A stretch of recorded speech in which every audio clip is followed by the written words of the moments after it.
연이은 고강도 부동산 대책에 이어서 지난달에는 신규 아파트 공급 계획까지 발표되면서 서울 아파트 가격이 조금씩 안정세로 접어드는 분위기입니다. 하지만 가격이 상대적으로 저렴한 중저가 아파트로 수요가 번지면서 가격이 더 오를 거라는 전망도 나오고 있습니다. 백종규 기자가 보도합니다. 정부는 최근 서울 아파트 값이 안정세를 찾고 있다고 평가했습니다. 투기 수요를 근절하는 6.17 대책과 7.10 대책이 잇따라 발표되고 13만여 호의 신규 주택을 추가 공급하는 8.4 공급 방안까지 내놓은 데 따른 영향이라는 겁니다. 시장 안정 효과가 나타나고 있다고 판단이 됩니다. 서울 아파트는 7월 첫째 주에 0.11% 상승해서 8월 넷째 주에 0.01%로 상승세가 사실상 멈춘 모습입니다. 이런 상황은 통계로도 확인되고 있습니다. 한국감정원의 지난달 마지막 주 서울 아파트값 상승률은 한 주 전과 같은 0.01%에 그쳤습니다.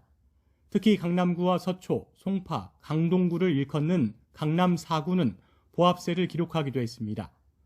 잇따른 부동산 대책에 피로감이 생겨 관망세가 나타나고 있고 코로나19 재확산까지 겹치면서 실물 경제에 대한 불안감이 더해져 매수세가 위축된 것으로 보입니다.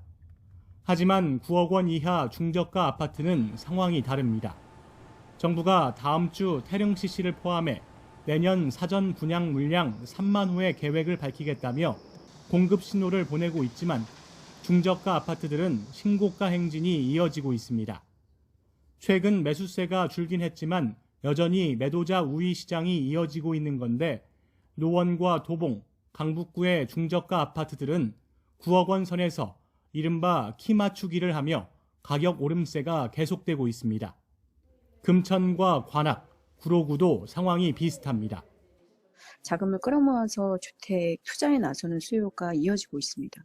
당분간 전세 가격 상승세가 이어질 전망이어서 중저가 주택 거래나 가격 상승 역시 이어질 가능성이 높습니다.